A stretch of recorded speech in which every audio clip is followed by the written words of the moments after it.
Welcome back. मौलाना फजलुर रहमान ने कहा है कि माइंस एंड मिनरल्स हसास मामला है।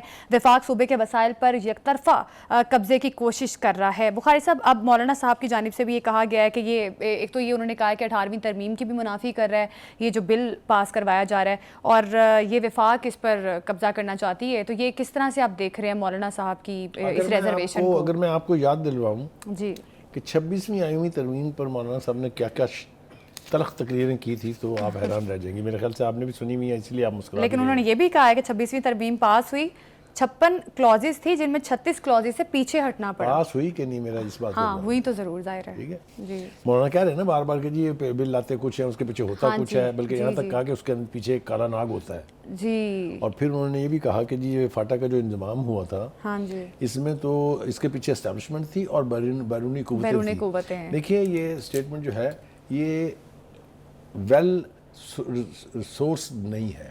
यानी आपने एक स्वीपिंग स्टेटमेंट दे दिया है, लेकिन आपने उसको जस्टिफाई नहीं किया कि कैसे आप कह रहे हैं ये। हाँ, कैसे थी एस्टेब्लिशमेंट और कौन कौन सा गैर मुल्की कुव्वतें। एनीवे, तो वो ना अपनी कोई भी बात मनवाने से पहले इस किस्म का तल्ख और तुर्श जो है रवैया वो अपना लेते हैं, लेकिन अल्टीमेटली कभी नहीं देखा गया कि उनकी जमात की तारीख में, जब उनके वालिद हयात थे तब भी और ये आप भी, कि वो कभी भी एस्टेब्लिशमेंट से या सिटिंग गवर्नमेंट से परे हो। हर मामले पर वो अपना बात मनवाने के लिए स्ट्रॉन्ग स्टैंड लेते हैं, लेकिन फिर वो आपने आज की तकरीर में भी देखा कि वो ये कह रहे हैं कि कोई हिस्सा पाकिस्तान का अलग नहीं किया जा सकता। ये जवाब है उन लोगों को जो केपीके में बांग्लादेश की मिसालें देते हैं और जो कहते हैं कि बलूचिस्तान जो है हाथ से निकल रहा है। उनको शटअप कॉल मौलाना ने दिया है। आपने अगर उनकी तकरीर सुनी है तो उन्होंने बबांगे दोहल कहा है, एक ही पाकिस्तान में रह के सब चीज़ें मनवाएंगे अपनी, पाकिस्तान के टुकड़े कभी नहीं होने देंगे। एक बात तो ये है। दूसरी बात ये है कि जो माइंस का बिल है, आपको मैं बता चुका ना 2026 में यहाँ इतनी ह्यूज इकोनॉमिक एक्टिविटी होने वाली है बलूचिस्तान में और केपीके में, इसलिए वहाँ के लोगों की ख्वाहिश ये है कि उनको उसका the bigger part of that should be theirs. लेकिन हमने जो फार्मूला बयान कर दिया पहले सेगमेंट में कि 30% सूबे का है, 30% मरकज़ का है, 40% जो इन्वेस्टर्स होंगे वो ले जाएंगे। अगर इस माइनिंग के बिल में ये चीज़ें शामिल हैं तो इसके ऊपर कहीं ना कहीं इत्तफाक़ राय करना पड़ेगा। इसलिए कि अगर आप 40% इन्वेस्टर को नहीं दे रहे हैं तो वो क्यों आएंगे यहाँ, जाहिर है। ठीक है। और अगर सूबे और मरकज़ का मामला है तो 30% इक्वल शेयर है। बिल्कुल। बुखारी साहब, जो रिजर्वेशंस हैं पीटीआई के अंदर भी इस बिल पर रिजर्वेशंस दिखाई जा रही हैं। मौलाना साहब का भी बयान एक तरफ, और अली अमीन गंडापुर साहब जो ये कह रहे हैं कि कोई माफिया मुफादात के लिए इस्लाहात की मुखालिफत कर रहा है। तो बुखारी साहब, ये जो मुखालिफत फॉर द बिल, बिल्कुल, तो ये जो मुखालिफत हो रही है इस बिल की, इवन पीटीआई के अंदर भी, अगर हम जुनैद अकबर साहब, आतिफ खान और मुख्तलिफ लीडर्स इस पर बात कर रहे हैं, तो ये किस तरह से आगे? देखिए, इसका ज़्यादातर ताल्लुक पार्टी के अंदर की तोड़ फोड़ और इंतशार से है। ये पॉलिसी वाइज इतना गंभीर मामला नहीं है जितना पार्टी के अंदर की डिवीजन इसको एक्सप्लॉइट करना चाह रही है। तीसरी बात जो मौलाना ने की है वो है कि जी अफगानों की जो वापसी है ये तज़हीक हमें इस तरीके से नहीं होनी चाहिए। I think that's a very valid point. उन्होंने कहा कि दोनों हुकूमतें अफगानिस्तान और पाकिस्तान मिलकर बैठ के इसका कोई रिस्पेक्टेबल तरीका कर लें। वो इसके खिलाफ नहीं है, वो ये नहीं कह रहे हैं कि आप क्यों निकाल रहे हैं, वो ये कह रहे हैं कि इसका कोई रिस्पेक्टेबल तरीका होना चाहिए। इस तरीके से डिपोर्ट करने का लफ्ज़ इस्तेमाल करके ये पाकिस्तान दुश्मन है ये कह के इस तरह से करने की बजाय इसको प्लॉजिबली करना चाहिए। और मैंने देखा कि जो अफगान काउंसिल जनरल है मुजीबुल्लाह शाकर, उन्होंने भी बहुत सेन स्टेटमेंट दिया है। उनका हम इन तमाम लोगों को वेलकम कर रहे हैं, इनके लिए कैंप बना दिए गए हैं। जो लोग वापस जाना चाहते हैं वैलिड डॉक्यूमेंट्स पर, उनकी वापसी के एहतमाम के लिए भी हुकूमत उनकी मदद करेगी जी। तो ये मैं समझता हूँ कि एक अच्छी फ़िज़ा कायम हुई है कि ये जो गैर मुल्कियों को यहाँ से निकालने का कह लीजिए या इनको वापस उनके वतन भेजने का मामला है, ये भी अब अपने मंतकी इंजाम को पहुंचता दिखाई दे रहा है, क्योंकि बड़ी तादाद में अफगान जो हैं वो वॉलंटरीली भी वापस जा रहे हैं। आपने देखा ना कि बॉर्डर के ऊपर कितनी लंबी लंबी लाइनें लगी हुई होती हैं।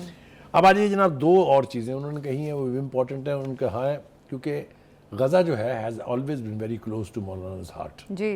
गज़ा के बारे में उन्होंने बाकायदा कंसिस्टेंसी के साथ बड़ा स्ट्रॉन्ग स्टांस लिया हुआ है। एक वो है और एक हमारे जो हाफिज़ नईमुर रहमान साहब हैं जमात इस्लामी के, उन्होंने भी कमाल कर दिया। दोनों ने पावर शो करके कराची में साबित कर दिया कि कौम अभी मरी नहीं है, मुर्दा कौम नहीं है, ये इसको जगाया जा सकता है। तो उन्होंने कहा कि जी मैं 27 अप्रैल को मीनार पाकिस्तान पर गज़ा इजहार यकजहती का पावर शो करूंगा जी।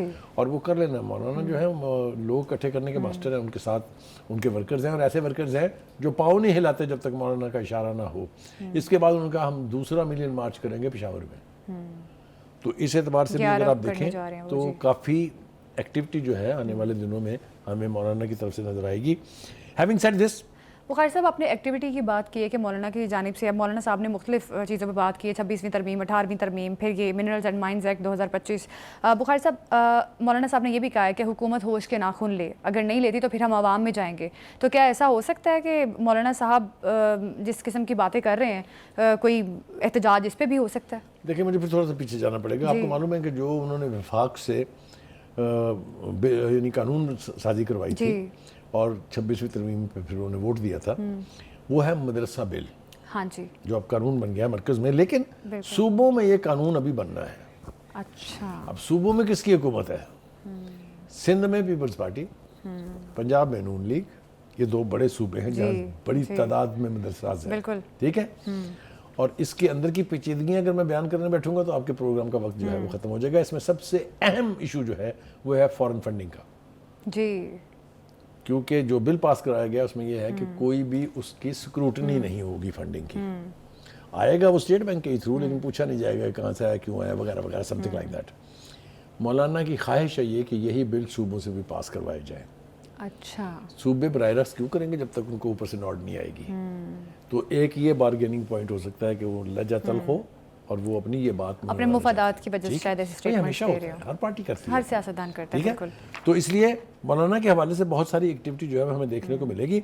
इंतजार करते हैं कि मौलाना अपने कार्ड्स कैसे खेलते हैं। लेकिन एक बात तय है, जो ये ख्याल था कि मौलाना और पीटीआई मिल के एक ग्रेटर अलायंस का हिस्सा बन के इस हुकूमत के खिलाफ तहरीक चलाएंगे, जिस तरीके से पीटीआई ने फैसला किया है अख्तर मैंगल का साथ देने का, महरान बलोच का साथ देने का, मौलाना ये गलती नहीं करेंगे।